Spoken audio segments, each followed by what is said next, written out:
범상치 않은 피지컬을 자랑하는 한 타자가 2점 차로 뒤진 9회 1사 1루 상황에서 타석에 들어섭니다. 그리고 김태견을 상대로 잠실구장 중앙을 넘기는 130m짜리 동점 홈런을 꽂아버리죠. 두산 투수진에 막혀 답답한 공격력을 보여주던 KT의 혀를 뚫어준 이 선수의 이름은 안현민. 그리고 여기서부터 수원 고릴라의 KBO 정복이 시작됩니다. 2003년 8월 22일 경상남도 김해에서 태어난 안현민은 리틀 야구 시절부터 포수로 활약했는데요. 중학교 시절 입수로 인해 송구에 어려움을 겪기도 했지만 피나는 노력으로 부족함을 메꿨고 마산고에 진학 후 전국대회 우승도 이끌며 인상적인 활약을 보여줍니다. 포수였음에도 빠른 주력으로 김도영을 제치고 대회 도루왕을 차지하기도 했으며 고3 때도 3대를 합쳐 470kg가 넘었을 정도로 힘이 좋았습니다. 안현민의 잠재력을 본 KT 위즈는 2022 드래프트 2차 4라운드 38순위로 그를 지명했고 입단 직후 외야수 전향을 결정하는데요. 당시 팀 외야수 자원이 부족하기도 했고 강한 어깨와 빠른 발을 가지고 있어 강점을 살리는 선택이 될 것이라 봤죠. 그리고 또 빠르게 현역 입대를 선택합니다. 특공대에 지원했지만 떨어지면서 취사병으로 복무하게 되었는데 그곳에서도 스윙 연습과 웨이트에 매진했고 영상을 찍어 구단에 보내 분석해달라고 할 정도였죠. 2024년 팀에 복귀한 안현민은 퓨처스리그에서 뜨거운 타격감을 보여줬고 5월 30일 1군 데뷔전을 치르게 됩니다. 6월 롯데전에서 데뷔 첫 홈런을 기록하기도 했는데 이후 부상으로 이탈하면서 많은 출장을 하지는 못했죠. 2025 시즌 등번호 23번을 달게 된 안현민은 스스로를 증명하기 위해 누구보다 열심히 노력했고 2군에서 초반 4할대 타율을 기록하며 4월 10일자로 1군에 올라옵니다. 하지만 거의 기회를 얻지 못한 채 다시 1군에서 말소되었고 다시 열흘이 넘게 흐른 뒤에야 콜업 될 수 있었죠. 그렇게 두산전 극적인 동점 홈런으로 영웅이 된 그는 다음 날이었던 키움전에서도 두 눈을 의심케 합니다. 로젠버그를 상대로 또 한 번의 대형 홈런을 쳐냈고 다음 타석에서도 담장을 넘기며 연타석 홈런을 만들어냈죠. 팀 점수를 혼자 다 책임졌고 이건 1군에 갓 올라온 루키에게 팀이 기대고 있는 상황이 되어버렸습니다. 타구 질 자체가 심상치 않았고 KBO 팬들은 도대체 이 선수가 어디서 튀어나온 거냐며 놀라움을 감추지 못했죠. 그러던 5월 4일 키움전 7회 한 점 차로 뒤진 상황에서 모두가 경악할 만한 타구가 나오는데요. 무려 피거리 144.7m짜리 장외 홈런. 이게 결승타가 되며 KT는 승리를 가져왔고 안현민은 5경기 출전에 4홈런 12타점이라는 충격적인 활약을 보여줍니다. 이후 NC를 상대로 개인 첫 3루타를 만들어낸 그는 롯데전에서 5타수 4안타 2타점을 기록했는데 이 경기에선 힛보더 사이클에 3루타 하나가 모자랐죠. 삼성전에서 토종 에이스 원태인을 상대로 2루타와 홈런을 뽑아냈고 LG전에서도 홈런포를 가동하며 구단 도장 깨기를 하듯 공포스러운 모습을 이어갔습니다. 이제 안현민을 만났던 상대팀들은 아직 만나지 않은 팀 팬들에게 긴장하려며 겁을 주기 시작했고 그에 대한 경기량은 전국적으로 확대되고 있었죠.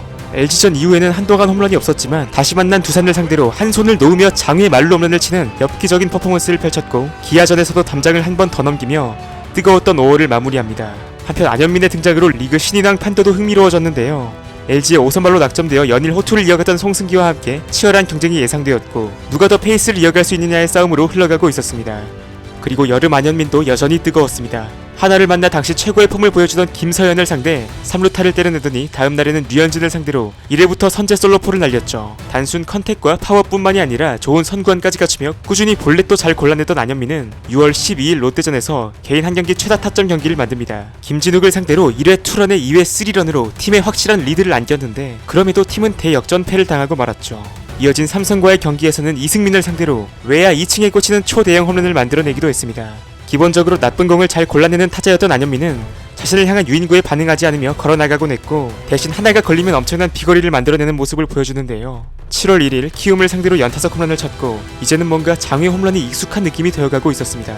그리고 단 2개월 만에 안현민은 상대 투수들이 정면 승부를 피하는 선수로 포지셔닝합니다. 이틀간 9출루를 만들어내더니 이후에도 경기당 기본 3출루를 깔고 가는 듯한 느낌을 줬는데요. 실제로 7월 이후 10경기 OPS가 1.5를 넘었습니다. 그렇게 전반기를 마감한 그의 성적은 경악할 만한 수준이었습니다. 규정 타석을 채우지 못했다고는 하지만 이미 WAR은 리그 탑급에 위치하고 있었으며 3할 오픈 6리의 타율에 출루율 4할 6푼 5리, 장타율 0.648이라는 아름다운 슬래시 라인은 세이버 매트릭션들을 미치게 만들었죠. WRC 플러스가 200을 훌쩍 넘고 있었으며 이제는 압도적인 신인왕 후보 영순위를 넘어 MVP 후보로까지 위상이 올랐습니다. 한편 인간이 아닌 듯한 괴력을 보여주는 그에게 KT 팬들은 수원 고릴라라는 별명을 지어주었는데 올스타전에서 실제로 고릴라 분장을 하고 타석에 들어서는 퍼포먼스를 보여주기도 했죠. 후반기 시작 이후에도 여전한 타격 능력을 보여준 안현민은 월간 타율 4할 4푼 1리에 OPS 1.26이라는 성적을 기록하게 됩니다. 5월이 끝났을 때만 해도 이 페이스를 길게 이어가지 못할 것이라고 전망하는 전문가들이 많았지만 안현민은 그들을 비웃듯 오히려 페이스를 끌어올렸죠. 그리고 고대하던 KBO 월간 MVP에 선정됩니다. 이는 KT 타자로는 2020년의 멜 로하스 주니어 이후 5년 만의 일이었습니다. 8월 들어 마침내 규정 타석 진입에 성공한 안현민은 타율, 출루율, 장타율에서 모두 1위에 올라서며 생태계 최상위 포식자가 됩니다. 하지만 페이스가 조금씩 떨어지더니 수비 도중 발목이 꺾이는 부상을 당하게 되는데요. 다행히 큰 부상은 아니었지만 복귀 후에도 삼진이 늘고 장타가 안 나오는 흐름이 이어졌고 체력적 이슈까지 겹치며 힘든 시기를 보내게 됩니다.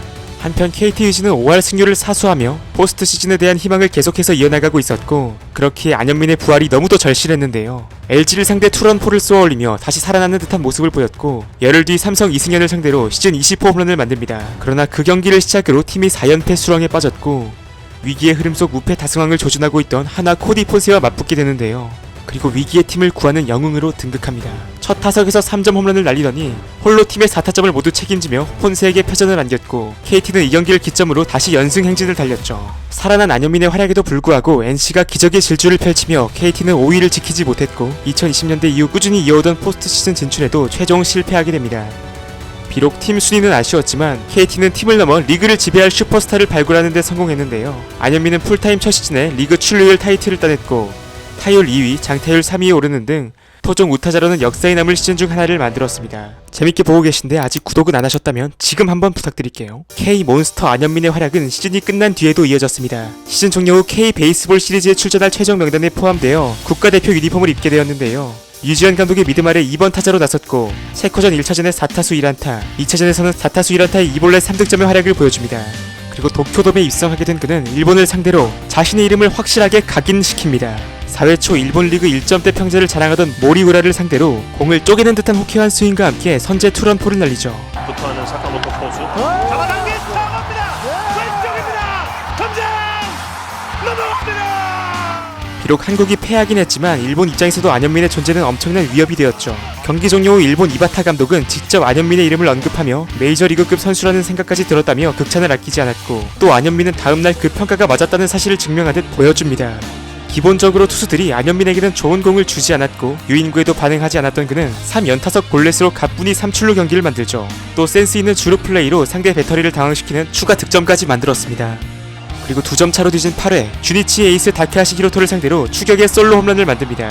자신의 파울 타구에 발목을 맞는 통증을 참고 만들어낸 것이라 더욱 놀라웠고 차세대 일본 킬러로서의 가능성을 확인시켰죠.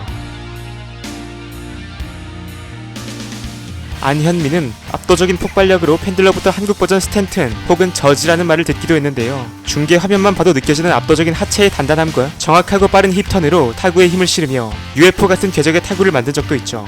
상대하는 투수에 따라 레그킥과 토탭을 바꿔가며 대처하는 모습을 보일 정도로 스마트한 접근법까지 보여줬습니다.